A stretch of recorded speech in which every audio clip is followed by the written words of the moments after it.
악행을 갚으시는 하나님이라는 말씀의 제목으로 함께 은혜를 나누려고 합니다. 오늘 말씀은 9장 전체에 대한 내용인데 대표적인 말씀만 일단 봉독하였습니다. 지난 월요일 날은 5월 18일 광주 항쟁이 있었던 광주 민주화운동 40주년을 기념하는 날이었었고요.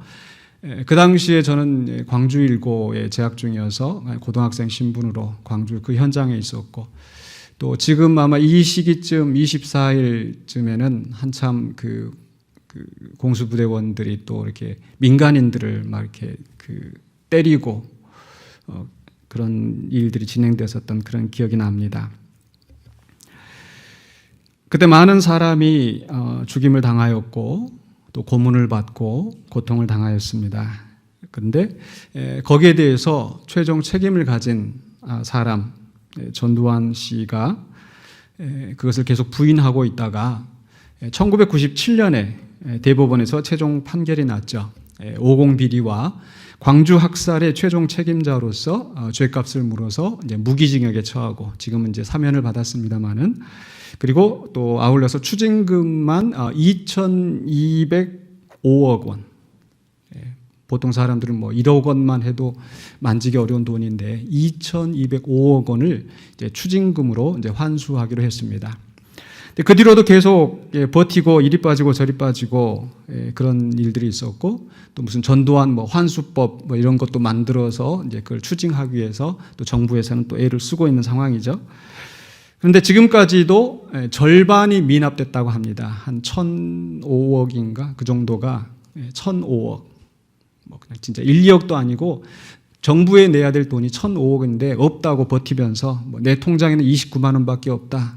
그런 일도 있어서 정말 국민들이 분개하는 사건이 있었습니다. 근데 가끔씩 뉴스에 나오는 거 보면은 골프 치러 다니고, 법원에는 이렇게 몸이 불편해서 못 나간다 하면서 골프 치러 다니고, 또 측근들과 지인들과 호화 음식, 호화 뷔페를 즐기면서 살고 있습니다. 또 지난주에 나온 뉴스를 보니까 그의 아들 전재국은 그 출판사를 경영하고 있다가 또 물러났다가 다시 대표로 복귀하면서 그 출판사가 어려워서 직원들은 월급을 다 동결시키고 또 감원시키고 했는데 자기 월급만 44%를 인상을 시켰다. 그래서 연봉이 한 1억이 넘었던 것 같아요. 그때 아들을 잃고 남편을 잃고 부모를 잃고 아내를 잃고 했던 사람들은 정말 가슴에 한이 서리고 지금도 그 눈물이 마르지 않고 이때가 되면은 정말 고통을 받고 있을 터인데, 그렇게 잔인하게 사람들을 죽이고 권좌에 앉아서 또 착복하고 또 자자손손 그렇게 잘 또 해먹는 것을 보면은 정말 너무나 속이 상하고 안타깝죠. 또 그것뿐만이 아니고 그 전에도 이제 그 친일파들 무슨 을사오적 이런 사람들 후손들이 자기 땅을 찾는다고 법적인 소송을 하고 이런 뉴스들이 가끔 나옵니다. 독립운동하던 사람들은 그 자손들은 정말 어렵게 끼니를 이어가고 있는 상황인데, 그런 친일파들은 오히려 떵떵거리면서 자손들한테 그런 유산을 남겨주고 그렇게 살고 있죠. 그렇게 대단한 역사적인 사건이 아니더라도 우리 주변만 보더라도 악을 행하는 자들이 오히려 더 잘 살고 떵떵거리며 사는 모습들을 우리가 볼 때 정말 우리의 속이 뒤집어집니다. 그래서 오죽하면 사람들이 하는 얘기를 욕먹는 사람이 장수한다. 아마 그 말이 나오는 것은 저 사람 빨리 안 죽나라고 하면서 욕을 하면서 해도 그 사람이 아주 뻣뻣이 잘 살고 있기 때문에 아마 오히려 그런 말을 하는 게 아닌가 그런 생각이 듭니다. 그러나 모든 역사를 살펴보면은 그러한 그 악한 사람들이 영원히 잘 살게 되는 경우는 없더라고요. 이 모든 것들이 바로 하나님께서 정하신 때에 반드시 그 악한 행위를 갚으신 줄로 믿습니다. 오늘 말씀이 그러합니다. 그래서 악행을 갚으시는 하나님. 기드온이 지난주에 우리가 말씀 나눴던 것은 목적을 잃고 겉으로는 나나 나의 자식들이 왕이 되지 않고 하나님이 다스린다고 했지만은 사실은 뒤로 또 모든 재산들을 갈취하고 또 그 자리에 앉아서 자기의 명예를 추구하고 또 모든 사람들이 자기 가정에 자기 집에 집중하게 하는 그런 위선을 보였습니다. 사리사욕을 채워가는 그런 기드온의 모습. 오늘 말씀은 바로 그 기드온의 아들들 때에 있었던 그런 상황입니다. 어떤 일이 있었는지 오늘 말씀을 살펴보는데 한 세 장면으로 나눠서 보시면 좀 쉬울 것 같습니다. 첫 번째로는요, 바로 사사기 9장 1절로 6절에서 그 기드온의 아들 아비멜렉과 세겜 사람들이 한 악한 행위들을 소개하고 있습니다. 한마디로 이야기하면은 바로 기드온의 아들 아비멜렉이 바로 자기 외갓집 세겜에 가서 그 사람들을 선동해서 자기 편으로 만들고, 그리고 기드온의 다른 아들들, 즉 자기의 이복 형제들을 다 죽이고 왕이 되었다는 그런 내용입니다. 이 아비멜렉이 누구인가? 8장 그 앞부분에서 나오는데 8장 30절에 보면 이렇게 되어 있습니다. 기드온이 아내가 많음으로 그의 몸에서 낳은 아들이 70명이었다. 지난주에 나눴던 말씀처럼 이 기드온은 이 왕의 행세를 다 하고 있는 거예요. 사람들에게 돈을 다 취해서 자기의 부를 채우고, 또 그렇게 왕들이 하는 것처럼 많은 여인들을 자기 아내로 삼았습니다. 그래서 그 낳은 아들만 70명이었다. 근데 아내만 두었던 것이 아니라 첩도 두었다고 그랬는데, 바로 그 세겜에 있는 그의 첩도 31절에 아들을 낳았으므로 그 이름을 아비멜렉이라 하였더라. 그러니까 아내를 많이 둔 것도 모자라서 그저 자기 욕심을 채우는 그런 가운데에서 세겜에서 이제 첩을 두어서 그 아비멜렉을 낳았어요. 근데 그 아비멜렉이라는 그 이름의 뜻이, 멜렉이라는 것은 왕이라는 뜻이고 아비라는 것은 나의 아버지거든요. 그래서 나의 아버지는 왕이다. 그러니까 비록 첩에서 난 자식이지만은 우리 아버지는 왕이다. 이렇게 그 아들 이름을 지었다라는 거죠. 그만큼 이 기드온은 어떤 그 왕권을 그렇게 누리는 그런 사람이었었고, 또 그런 속에서 많은 아들을 낳았고, 심지어는 첩의 아들을 낳았는데 바로 그게 비극의 씨앗이 되었던 겁니다. 아비멜렉은 첩의 아들이었기 때문에 아마 자라면서 아마 괄시를 많이 받았을 것 같아요. 사람들에게서 무시를 받기도 하고, 그런 속에서 이제 아버지가 죽고, 이 기드온의 아들 70명이 보니까 이제 그 당시에 곳곳에서 이제 이 나라를 다스리고 있는 그런 상황이었습니다. 그런데 바로 이 아비멜렉이 세겜에 가서 이제 일을 꾸미는 겁니다. 9장 2절에 보시면 그 이제 세겜에 가는데 그 세겜이 바로 자기 외갓집이에요. 그 첩이 고향이기 때문에 그 외갓집에 가서 그 사람들을 모아놓고 그 외조부의 집에 온 가족들을 다 모아놓고 이렇게 얘기를 합니다. 여룻바알의 아들 70명이 다 너희를 다스림과 한 사람이 너희를 다스리면 어느 것이 너희에게 나으냐. 지금 자기 외갓집 식구들 다 모아놓고 자 가서 동네 사람들한테 가서 지금 저 여룻바알의 아들 기드온의 아들 70명이 이 나라를 다스리고 있는데 그 70명 뒷바라지 해주려니까 얼마나 힘드냐. 차라리 한 사람만 왕으로 세우는 것이 낫지 않겠느냐라고 미끼를 던집니다. 그러면서 하는 말이 뭐예요? 뒷말이 또 나는 너희와 권륙임을 기억하라 하니. 무슨 뜻입니까? 한 사람만 왕으로 세우는데 기왕이면 당신들의 혈연인 바로 나를 왕으로 세워주면 당신들에게도 이득이 되지 않겠느냐. 이 말을 듣고 그 세겜 사람들이 아비멜렉의 선동에 놀아나는 겁니다. 바로 9장 3절에 그 말씀이 나오는데 그의 어머니 형제들이 그를 위하여 이 모든 말을 세겜의 모든 사람들의 귀에 말하매 그들의 마음이 아비멜렉에게로 기울어서. 아비멜렉에게 기울었어요. 그 이유는 딱 한 가지예요. 그 밑에 뭐라고 되어 있어요? 그는 우리 형제라. 야, 기왕이면 우리랑 가까운 사람이 왕이 되면 좋지. 우리가 남이가 해가면서. 이 사람들은 하나님의 뜻에는 관심이 없습니다. 정의를 세우는 것에는 관심이 없어요. 오로지 내 핏줄, 내 형제, 그 사람이 그 자리에 앉으면은 나한테 이익이 될 것이다. 혈연의 지연의 이속 챙기기만 급급하고 결국은 그 아비멜렉을 지원해 주는 겁니다. 어떻게 지원해 주는가? 4절입니다. 바알브릿 신전에서 은 70개를 내어 그에게 주매. 아비멜렉이 그것으로 방탕하고 경박한 사람들을 사서 자기를 따르게 하고 바알브리 신전이라고 했던 것은 바로 그 세겜 사람들이 하나님을 버리고 바알을 섬기고 있었다는 증거이죠. 그리고 그 신전에서 은 70개를 내서 아비멜렉에 주었다는 것은 바로 그들의 그 종교적인 지지를 지금 아비멜렉에게 하고 있는 겁니다. 우리는 종교적으로도 정치적으로도 당신을 지지한다. 아비멜렉은 그 돈을 가지고 어떻게 해요? 방탕하고 경박한 사람들을 샀다고 그랬죠. 쉽게 말해서 마치 우리 그 옛날 드라마 보면은 이제 그 정치인들이 권력을 잡기 위해서 정치 깡패들을 사가지고 그 난장판을 일으키고 자기들의 욕심을 채우죠. 그런 것처럼 아비멜렉은 그 세겜 사람들이 준 돈을 가지고 깡패들을 동원을 해서 그리고 나서 5절에 보니까 오브라에 있는 그의 아버지 집으로 가서 여룻바알의 아들 곧 자기 형제 70명을 한 바위 위에서 죽였으되, 처형장을 만들어 놓고 거기에서 자기 형제들을 70명을 다 죽였다는 거예요. 다만 여룻바알의 막내 아들 요담은 스스로 숨었으므로 남으니라. 아마 70명을 이렇게 초청을 해놓고 뭔가 잔치를 한다고 해놓고 다 죽였겠죠. 다행히 그 요담은 그 꽤 넘어가지 않고 숨어서 살아남았습니다. 그리고 나서 6절에 보면은 그 세겜 사람들이 아비멜렉을 왕으로 삼으니라. 드디어 이제 아비멜렉이 왕이 되고 세겜 사람들은 이제 어떻게 했어요? 그 아비멜렉이 왕이 되었으니까, 자기 친족이 왕이 되었으니까 그 단물을 다 빨아먹고 있겠죠. 이게 지금 아비멜렉과 세겜 사람들이 한 악행으로 일단 소개를 하고 있습니다. 그리고 나서 이제 9장 7절로 21절에는 가까스로 살아남은 그 요담이 그 저주하는 말이 나옵니다.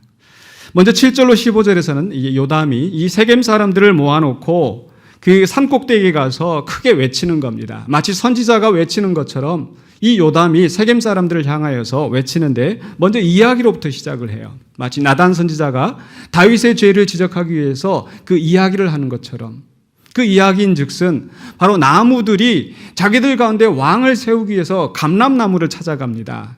감람나무를 찾아가서 당신이 우리의 왕이 되어달라. 그랬더니 감람나무가 하는 말이 뭡니까? 9장 9절에 감람나무가 그들에게 이르되 내게 있는 나의 기름은 하나님과 사람을 영화롭게 하나니 내가 어찌 그것을 버리고 가서 나무들 위에 우쭐대리요. 하나님과 사람을 영화롭게 하는 거, 거룩한 기름을 만들어서 그 기름으로 제사, 하나님 앞에 드린 제사에 쓰이게 하고 사람들을 또 영화롭게 하는 그런 일들이, 그게 내 소명인데 내 소명을 버리고 어찌 가서 왕노릇하고 있겠느냐. 그랬더니 이번엔 또 사람들이 무화과 나무에 찾아갑니다. 무화과 나무도 거절합니다. 포도나무를 찾아갑니다. 내 열매로 사람들을 기쁘게 하고 하나님을 기쁘게 하는데 내가 왜 그것을 버리고 가서 우쭐대겠느냐. 계속해서 반복되는 말이 뭐예요? 내가 왜 나무들 위에 우쭐대겠느냐. 지금 왜 이야기를 하고 있는 겁니까? 지금 바로 이 요담은 바로 이 아비멜렉이 그 왕이 되려고 했던 그 동기를 지금 지적하고 있는 거예요. 자기 소명을 생각하지 않고 사명은 아랑곳도 없고 오로지 사람들 위해 우쭐대고 군림하는 것만 생각하고 있는 그 아비멜렉. 그러면서 이제 이 사람들이, 이 나무들이 또 이제는 마지막으로 가시나무를 찾아갔다는 거예요. 가시나무를 찾아갔더니 가시나무는 선뜻 나를 왕으로 삼으려거든 내 그늘에 피하라. 9장 15절이죠. 나를 왕으로 삼겠거든 내 그늘에 피하라. 그렇지 아니하면 불이 가시나무에서 나와서 레바논의 백향목을 살 것이라. 나한테 내 편이 되줘. 나랑 가까이 있어. 땀만 먹으면은 너희들 다 불태워버릴 거야. 이게 복선인 거예요. 바로 이 이야기 속에서 가시나무가 바로 아비멜렉이라는 거예요. 다른 나무들은 자기 소명을 생각하고 자기가 마땅히 있어야 할 자리를 지키고 있는데 아비멜렉은 분수에 넘게 나무들 위에 우쭐대기 위해서 스스로 왕이 되려고 했다라는 거죠. 자기 영광을 구하는 사람, 사명보다는 자리를 탐하는 사람, 분수를 넘어서 권력의 욕심을 내는 사람, 그 자리에서 군림하면서 악을 행하는 사람. 바로 전두환이 그러했었고요. 또 교회 안에는 없을까요? 언제부턴가 장로라는 자리가 군림하는 자리가 되고 사람들 위해 우쭐대는 자리가 되어지고, 어떤 분은 그러셨다죠. 교회 안에서 봉사하라고 하니까 장로가 그런 거 하는 사람이냐고. 누가 했습니까? 어떤 사람들은 장로가 항존직이라고 이야기를 합니다. 한 번 장로는 평생 장로다. 무식한 말입니다. 항존직이라는 것은요, 교회 안에 항상 있는 자리라는 직분이라는 얘기예요. 종신직이 아니고 항상 존재하는 자리. 전 세계에서 장로교회에서 한 번 장로가 영원히 장로가 되는 곳은 대한민국밖에 없어요. 어떤 스코틀랜드에서는 3년 장로 임기제이고, 근데 굉장히 무식하게 우리나라에서는 한 번 장로는 영원한 장로인 것처럼. 그러면서 그 자리에 앉아서 군림하고, 성도들의 뜻, 하나님의 뜻은 아랑곳하지 않고, 그저 자기 욕심만 채워나가고, 그러한 자리에서 이제 있을 때에 하나님께서 어떻게 하시는지, 그 다음에 이제 말씀이 나오는 거예요. 지금 설교 시간에 이렇게 계속 그 소리 지르시는 건 예배 방해에 들어갑니다. 네. 자, 우리 말씀에 집중하십시다. 네.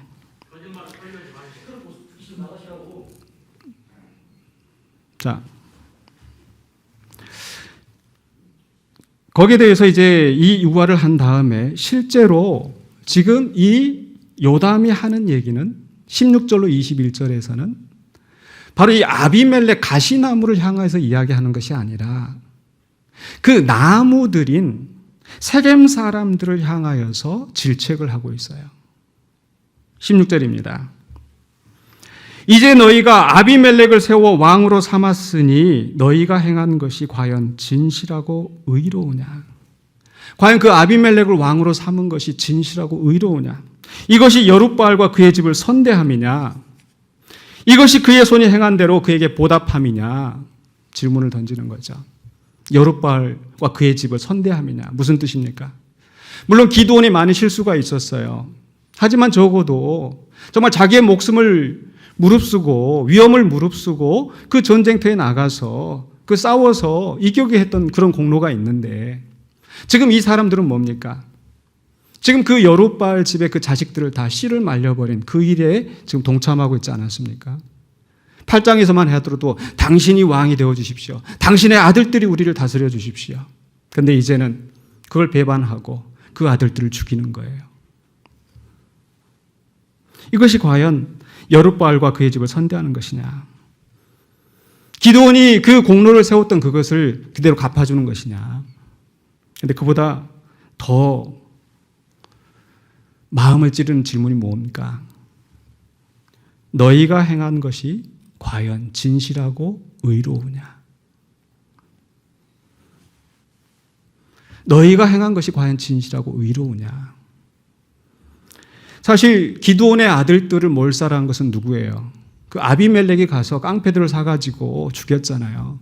근데 왜 세겜 사람들을 향하여서 지금 제 책임을 묻고 있습니까? 결국 그 아비멜렉이 그 일을 하도록 뒷돈을 대준 사람들이, 그 불의한 일을 조장한 사람들이 바로 세겜 사람들이라는 겁니다. 자기들의 더러운 이득을 위해서, 어쩌면 친척이기 때문에, 친분이 있기 때문에, 지인이기 때문에, 자기들은 직접 피를 흘리지 않았지만 그러나 거기에 뒷돈을 대준 것이, 그것을 방조한 것이 그 세겜 사람들의 죄악이라는 겁니다. 우리 교회에서도 분쟁 가운데 있는데 한간에 교회 헌금하지 않고 자기들끼리 헌금을 모으는 사람들이 있다고 해요.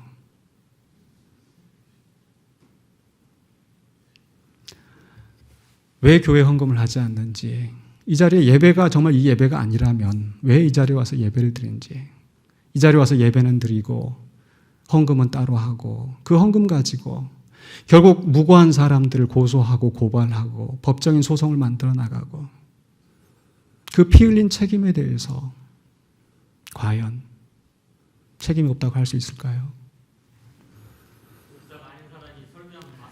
우리의 행위에 대하여 다시 한번 경고합니다. 설교하는 중에 지금 이렇게 나서서 하는 것은 지금 예배 방해에 해당합니다. 네. 자, 우리 말씀, 다른 분들은 잠잠하시고요. 다른 분들은 잠잠하시고, 네. 자, 말씀에 집중하십시다. 우리는 우리의 행위에 대해 스스로 질문을 던져봐야 됩니다. 요담이 하는 것처럼 너희의 행한 것이 과연 진실하고 의로우냐? 우리 정윤배 씨가 행한 것이 과연 진실하고 의롭습니까? 네. 네. 이제 그런 질문을 우리에게 던지면 그 다음에 요담이 무슨 말을 하는가 보십시다. 사사기 9장 19절입니다. 우리가 이 질문을 던져야 되는 이유, 바로 그 행위에는 결과가 따르기 때문입니다. 만일 너희가 오늘 여룻바알과 그의 집을 대접한 것이 진실하고 의로운 일이면 너희가 아비멜렉으로 말미암아 기뻐할 것이요 아비멜렉도 너희로 말미암아 기뻐하려니와. 너희가 행한 것이 진실하고 의롭다면 너희도 아비멜렉 때문에 기뻐하고 너희로 말미암아 아비멜렉도 서로서로 좋을 거 아니냐. 근데 그게 끝이 아니죠. 9장 20절입니다. 그렇지 아니하면, 너의 행위가 진실하고 의롭지 아니하면 아비멜렉에게서 불이 나와서 세겜 사람들과 밀로의 집을 살을 것이요 세겜 사람들과 밀로의 집에서도 불이 나와 아비멜렉을 살을 것이니라 하고. 진실하고 의롭습니까? 여러분이 하는 행위가 진실하고 의롭습니까? 물론 저한테도 던지는 질문입니다. 우리 정윤배 씨가 저한테 던지기 전에 저 스스로 던졌던 이야기이기도 하고, 지금 내가 하고 있는 것이 여러분들이 말하는 것처럼 거짓말하고 불의한 것이라고 한다면 하나님이 내게 저주하시기를 원한다. 그러나 당신이 없는 말로 그것을 만들어내고 불의한 일을 하는 것이라면 하나님께서 심판하실 것이다. 거기서는 아멘 안 하시네요. 제가 그 얘기했더니 막 화를 내고 막 떠나가시더라고요. 말씀에 집중하십시다. 누가 옳다 그르다 하는 것은 하나님이 아시는 일이고, 제가 오늘 말씀을 선포하는 것은 바로 하나님에 있는 이 말씀 그대로 선포하는 거예요. 진실하고 의로운 일이면 하나님이 복을 주실 것입니다. 그러나 그렇지 아니하면 하나님께서 그 악한 행위를 머리에 갚으실 것입니다. 바로 하나님께서 어떻게 응징을 하시는지 9장 22절로 57절에 나옵니다. 악행에 대해서 하나님이 응징하십니다. 사사기 9장 22절에 이렇게 시작하고 있습니다. 아비멜렉이 이스라엘을 다스린 지 3년에 요담이 그 저주를 하고 나서, 그 경고를 하고 나서 3년의 시간이 흘렀습니다. 아비멜렉은 그 자리에서 왕으로 군림하고 있었고 세겜 사람들은 그 아비멜렉과 더불어서 자기들의 이익을 챙기고 있었겠죠. 왜 하나님이 즉시 심판하지 않는지. 요담의 입장에서는요, 자기의 형제들이 그렇게 처절하게 비참하게 죽는 것을 눈으로 보았었고, 그 아비멜렉이 그 자리에 앉아서 군림하면서 세겜 사람들과 함께 자기들의 이속을 챙겨가는 것을 눈으로 보면서 우라병이 나지 않았었을까요? 왜 하나님의 심판이 빨리 이루어지지 않는지, 그 속에서 성도들이 시험에 들기가 쉽습니다. 시편 73편에서도 악인들의 형통함을 보고 내가 시험에 들 뻔했다. 넘어질 뻔했다. 말라기서 3장 14절에서도 사람들이 이야기합니다. 하나님을 섬기는 것이 헛되니 만군의 여호와 앞에서 그 명령을 지키며 슬프게 행하는 것이 무엇이 유익하리요. 15절에 계속해서 지금 우리는 교만한 자가 복되다 하며 악을 행하는 자가 번성하며 하나님을 시험하는 자가 화를 면한다 하노라 함이라. 하나님이 악한 자들을 즉시 심판하지 아니하시고 왜 지금 이렇게 놔두고 계시는지 고통스럽습니다. 혼란스럽습니다. 빨리 하나님 좀 심판하셔서 정말 무엇이 잘하고 잘못된 것인지, 왜 우리 교회가 이렇게 계속해서 이런 어려움을 계속 겪어야 되는지, 저 자신도 왜 내가 이런 손해를 당하고 이런 멸시를 당해야 되는지 솔직히 고통스럽습니다.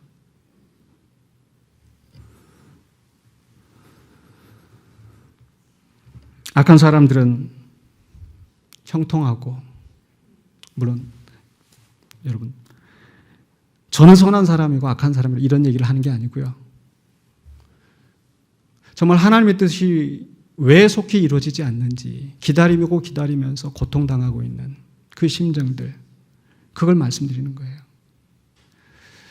우리 법원에 신청한 것이 빨리 좀 해결해 나왔으면 좋겠는데 벌써 몇 달째 지금 계속 왜 이렇게 늦어지고 있는지 말씀을 묵상하면서 이런 생각이 들었어요. 어쩌면 아비멜렉을 그 3년 동안 그 왕위에 있게 하신 것은 하나님께서 그 악을 행하는 자들이라 할지라도 아끼시고 회개하고 돌아오기를 기다리시는 것이 아니실까? 즉시 심판하시는 것이 아니라 그 형제들을 죽였을 때 즉시 심판하시는 것이 아니라 요담의 경고가 있게 하신 다음에 그 세겜 사람들을 향하여서 아비멜렉을 향하여서 돌아오기를 하나님 기다리지 않으셨을까요? 하나님께서 요나를 니느웨에 보내실 때도 즉시 무너지게 하는 그 심판을 내리게 하지 아니하시고 40일이 지나면 이 성이 무너지리라. 그 40일 동안 그 사람들이 자기의 행위를 돌아보고 회개하였기 때문에 하나님 그 심판을 거두셨잖아요. 그래서 기다리고 기다리는 것이 우리는 고통스럽긴 하지만은 다른 한편으로 하나님의 선하신 뜻이 무엇인지 우리는 믿고 또 기다려야 될 줄로 믿습니다. 그러나 하나님이 끝까지 기다리지는 않으세요. 영원히 기다리지는 않으세요. 때가 되면 하나님이 심판하십니다.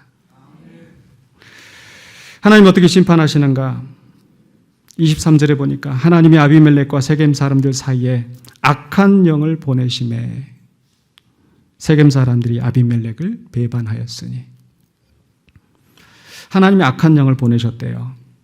이 말씀은 하나님이 악한 영을 보내서 악한 일을 꾸미시는 분이란 뜻이 아닙니다. 출애굽할 때도 하나님께서 바로의 마음을 강팍하게 하셨다고 해서 바로의 마음은 깨끗하고 순수한데 하나님이 바로의 마음을 강팍하게 하신 게 아니란 말이에요. 세겜 사람들의 마음은 깨끗한데 하나님이 악한 영을 보내서 그들의 심정을 어지럽게 하신 것이 아니라 하나님의 뜻하신 바가 있어서 그 악한 마음 그대로 버려두시는 겁니다. 그래서 악한 영을 보내셨다는 것은 마치 욥기에서도 그 욥이 고통당하고 치게 하는 것을 누가 했어요? 하나님 치셨습니까? 아니요. 사단이 고소하고 사단이 쳤던 거죠. 그러나 그 사단도 하나님의 권세 아래 있는 겁니다. 이게 중요하죠. 그러니까 사단이 지멋대로 이 세상을 어지럽힐 수가 없어요. 악한 자들이 아무리 힘을 가지고 권력을 휘두르고 온갖 거짓과 비방으로 악한 일을 하여도 그것이 기어이 승리할 수는 없어요. 하나님께서 통제하시니까. 그러나 여기서 우리가 또한 생각해야 될 것은 바로 그 악한 영이 와서 세겜 사람들과 아비멜렉을 이렇게 배반하게 했다고 했지. 우리가 영화 속에서 보는 것처럼 막 악한 영이 와가지고 막 이렇게 그렇게 일어나지 않는다는 거예요. 그냥 그 다음에 이야기를 흘러보면은 사람들이 누군가의 말을 듣고 선동을 당하고 거기에 넘어가서 거기서 이 일들이 벌어지고 뭐예요? 악한 영은 자연스럽게 우리의 마음에 침투하여 역사한다는 겁니다. 그렇기 때문에 우리는 분별해야 돼요. 이게 악한 영의 역사인 건지 하나님의 뜻에 합당한 것인지. 결국 이야기를 계속해서 살펴보면요, 하나님께서 악한 영을 보내시고 세겜 사람들이 아비멜렉을 배반했어요. 그래서 아비멜렉을 감시를 하고 아비멜렉에 가는 사람들의 물건을 강탈을 하고 그 말을 또 아비멜렉이 들었고 그 가운데서 또 가알이라는 사람이 등장을 해가지고 사람들을 선동을 합니다.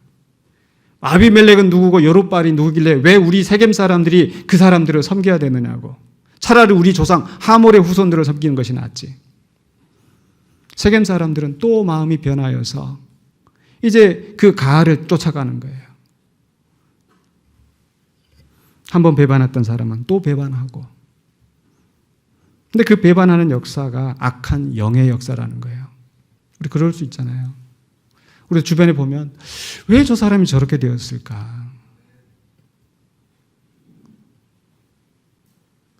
왜 저렇게 앞뒤 모르고 저렇게 천방지축으로 저렇게 이해할 수 없는 저런 행동을 할까? 악한 영의 역사인 줄로 믿습니다.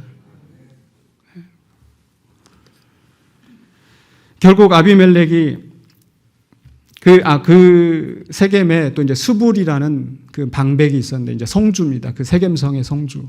근데 세겜성의 성주는 이 아비멜렉과 가까워요. 그래서 이 가알이라는 사람이 사람들을 선동을 하고 있다. 그렇게 하니까 이제 아비멜렉이 와가지고 결국은 그 가알의 군대와 싸우는 거예요. 이 가알이라는 사람은 내가 나한테 군사를 붙여주면 이 백성들이 나를 지도자로 세워주면은 내가 아비멜렉의 군대 좀 쉽게 이길 수 있다. 큰 소리 쳤는데 실상은 와서 아비멜렉이 와서 그 가알의 군대를 다 무찌르고 가알은 도망갔습니다.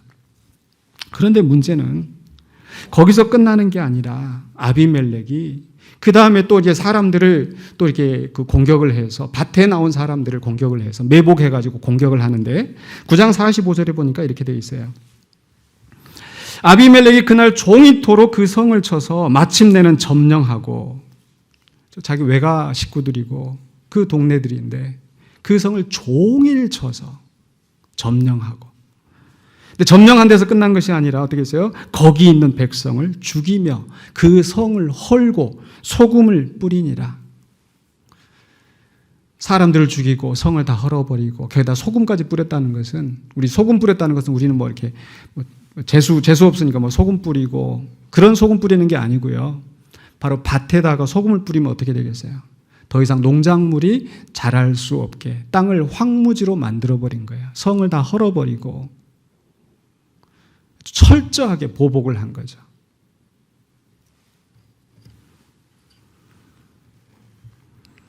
거기서 끝나는 것이 아니라 이번에는 세겜 사람들이 저 망대에 피하여 있다. 그 소리를 듣고 가서 이 아비멜렉이 또 가서 이제 사람들을 군대를 동원해 가지고 그 높은 망대에 모여 있는 그 밑에 가서 나뭇가지를 가져다가 불을 붙이면서 다 이렇게 나를 따라서 해라 해서 거기에 불을 붙여서 그 살아있는 사람들을 다 불에 태워서 죽이는 거예요. 성경에 보니까 남녀가 1000명이었더라. 군인들만 죽인 게 아니라 민간인까지 잔인하게 학살하고.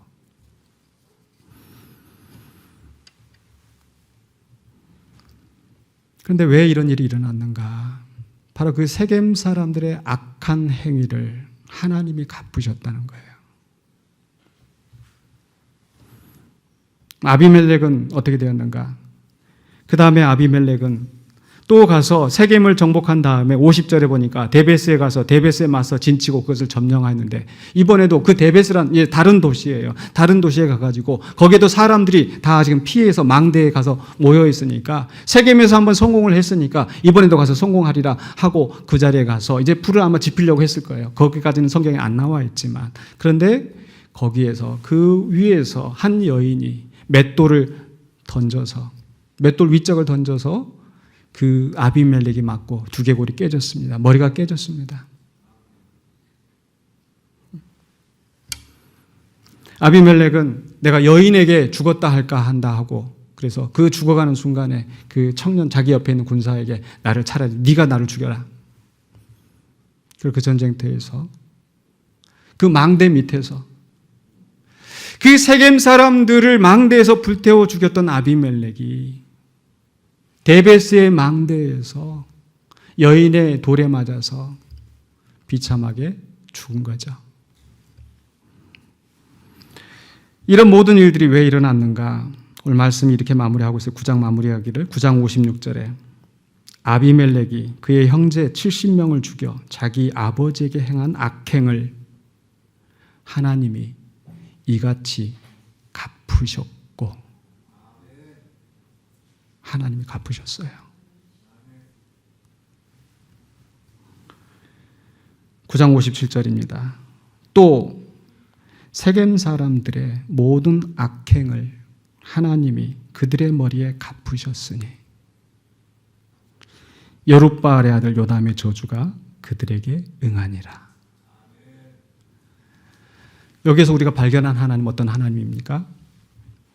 악행을 반드시 갚으신 하나님이십니다.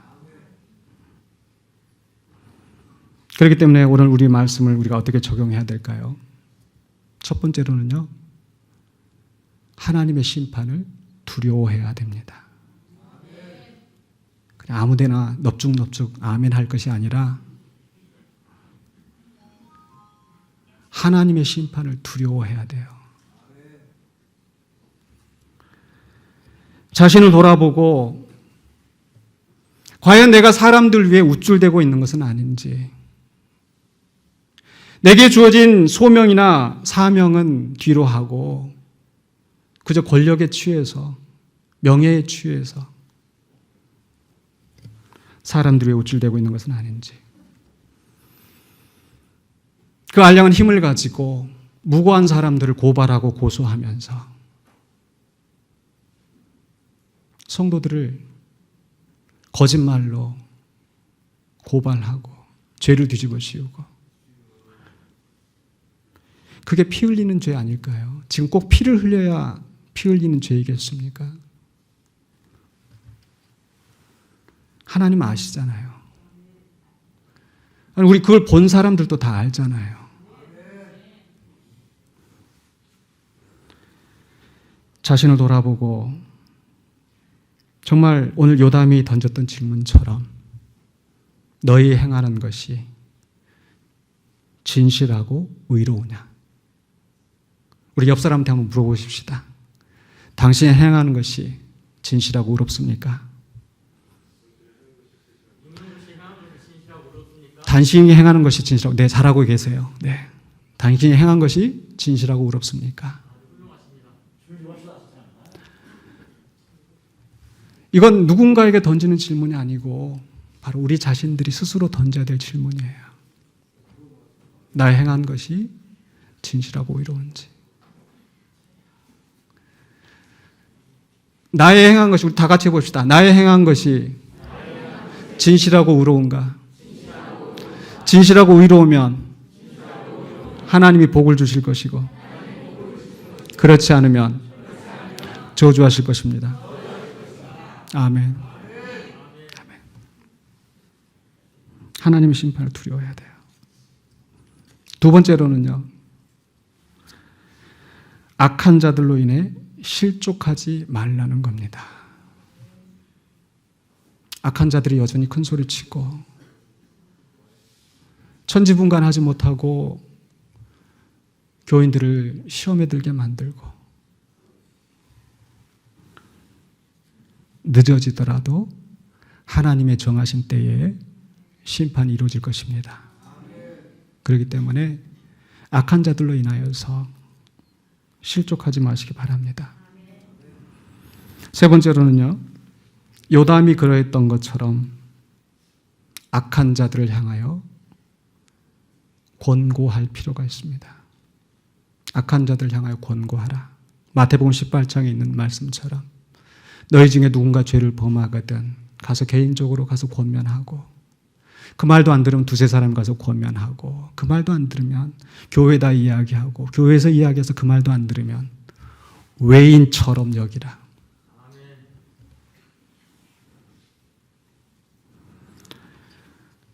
오늘 말씀 끝에도 요담의 저주가 그들에게 응하니라. 요담은 기드온의 집의 막내 아들이었지만 하나님이 그를 살려두신 것은 그를 통하여서 하나님의 뜻을 선포하게 하신 것이 아닐까. 그래서 오늘 우리는 하나님이 기뻐하시고 온전하시고 선하신 뜻이 무엇인지 분별하고, 다른 사람들을 향하여서 그 다른 사람들을 그저 비판하고 손가락질하고 험담하는 것이 아니라 정말 진실된 마음으로 권면할 필요가 있어요. 하나님께서 에스겔을 파수꾼으로 세우시고 엄중하게 말씀하십니다. 그 말씀을 선포하고 그들을 깨우치고, 그들이 깨우치면 그들도 용서함을 받을 것이고, 만일 네가 선포했는데 깨우치지 않으면은 그 핏값을 너에게 찾지 않을 것이다. 그러나 외치지 아니하여 그들이 죽는다면 그 핏값을 너에게서 찾겠다. 오늘 제가 강단에서 이 말씀을 외치는 것은 그래서 저를 드러내기 위해서, 저를 변호하기 위해서, 만약에 그렇다고 한다면 하나님께서 저를 심판하시기 원합니다. 그러나 이렇게 외쳐도 분별하지 못하면 저도 어떻게 할 수가 없어요. 가서 개인적으로 권면해도 듣지 않아요. 두세 사람이 이야기해도 듣지 않아요. 교회가 이야기해도 듣지 않아요. 어떻게 할까요?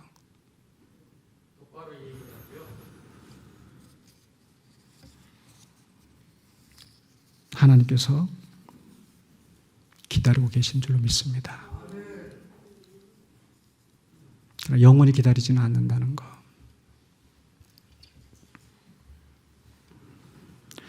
그래서 우리는 하나님의 뜻을 분별하고 선포하고, 이렇게 선포해도 어떤 사람은, 제가 지금 몇 주 동안에 또 이렇게 말씀 증거하고 나면 어떤 분들은 목사님 정말 잘못 살았네요. 정말 부끄럽네요. 사도행전의 그 3장에 있는 사람들처럼 그 말을 듣고 마음에 찔림을 받아서 회개하고 돌아오는 사람이 있는가 하면, 사도행전 7장에서는 스데반이 설교하는 말을 듣고 찔림을 받아서 그 다음에 어떻게 해요? 이를 갈면서 결국 스데반을 돌로 쳐 죽이는 사람들이 있었어요.